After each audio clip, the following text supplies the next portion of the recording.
퇴직 이후 말년의 인생 2막을 제대로 열지 못해 고생길로 접어드는 사람들에게는 공통점이 있습니다. 그 중에서 말년에 제일 고생하는 사람들은 어떤 특징이 있는지 제 경험을 살려 말씀드려 볼까 합니다. 말년에 제일 고생하는 퇴직자 첫 번째, 죽도 밥도 아닌 제너럴리스트. 90년대 중반에 어떤 자기개발 도서에선가 스페셜리스트가 아니라 제너럴리스트가 되라 하는 구절을 봤던 기억이 납니다. 직장 생활 초기에는 스페셜리스트가 되어야 인정받지만 과장 이후부터는 다양한 분야를 섭렵한 제너럴리스트가 되어야 성공할 수 있다고 했던 기억이 납니다. 하지만 퇴직 이후 제2의 인생을 사는데 제일 고생하는 이들이 바로 제너럴리스트입니다. 제 친구 한 명은 건축학과를 나와서 현장에서 기사로 직장 생활을 시작했습니다. 그 다음에 노무관리, 그 다음으로는 인사, 그 다음에 본사 감사팀에서 일했습니다. 그런 다음 자그마한 아파트 단지의 현장 소장으로 파견 나가 있다가 다시 본사로 돌아와 품질 경영팀, 그 다음에 사업팀, 인사팀장, 기획실장, 그리고 마지막으로 현장 소장을 지내다가 57세에 퇴직을 했습니다.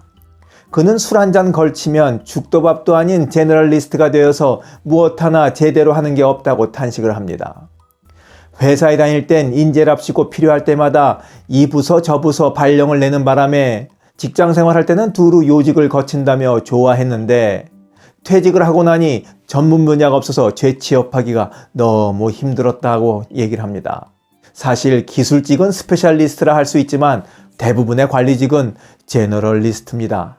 무엇이든 다 할 수 있는 재간둥이 제너럴리스트는 다른 한편으로 보자면 무엇 하나 제대로 할 수 없는 사람으로 인식되기도 합니다.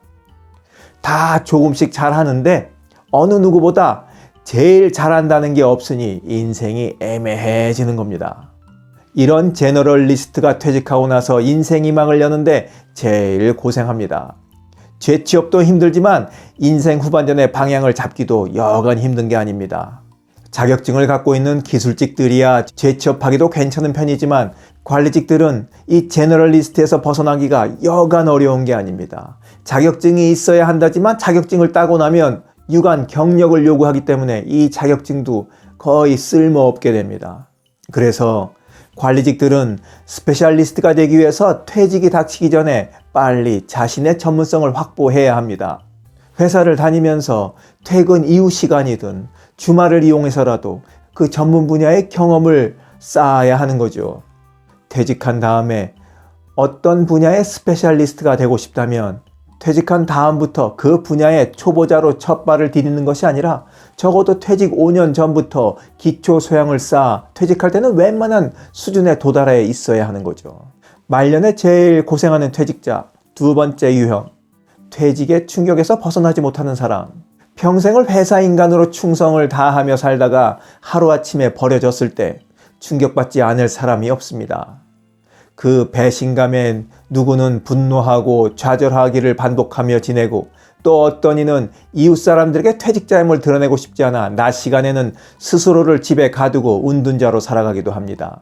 어쩌면 퇴직자에게 가장 쉽고도 어려운 처방이 과거의 나를 잊고 현재의 나를 받아들이는 것이 아닐까 싶습니다.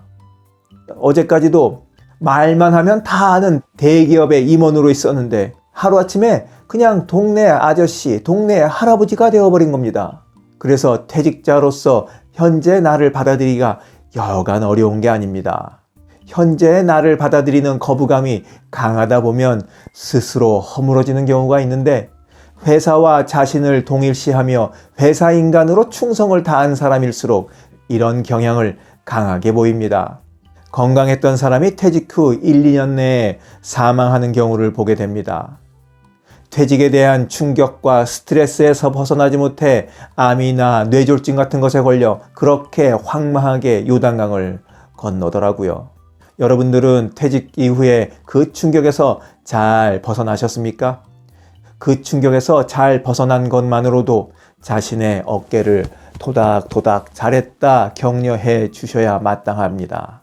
퇴직 이후 인생 2막을 잘 살아내기 위해서는 이제 내 길을 가겠다는 다부짓고 단단한 마음가짐이 필요합니다. 그러자면 무엇보다 필요한 것이 적어도 퇴직 5년 전에는 독립을 위한 준비가 잘 마련되어 있어야 하죠. 그렇게 믿는 구석이 있어야 멘탈이 깨지지 않는 겁니다. 여러분들은 퇴직 준비를 어떻게 하셨습니까? 퇴직 준비를 잘 해오셨다면, 혹은 퇴직 준비를 못해서 이후에 고생을 하셨다면 후배들을 위해서 여러분들의 이야기를 좀 들려주셨으면 감사하겠습니다.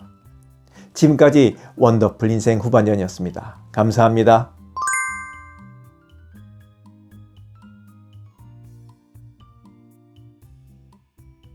자랑질, 지적질, 아는 채, 있는 채 하는 사람들에게 지치셨죠? 상대방의 얘기 경청하고 익은 벼처럼 겸손한 사람들이 모인 곳이 있습니다. 바로 네이버 카페 실버들의 전성시대입니다. 너무 가깝지도 너무 멀지도 않은 친구가 필요하다면 네이버 카페 실버들의 전성시대로 오시면 됩니다. 아래 댓글란 맨 위에 초대글을 올려놓을 테니까 클릭하고 들어오시면 아주 간단하게 회원가입이 됩니다. 아참, 냉소적이고 비아냥거리고 자기주장 강하고 남 얘기에 이죽거리는 분은 죄송하지만 절대 사양합니다.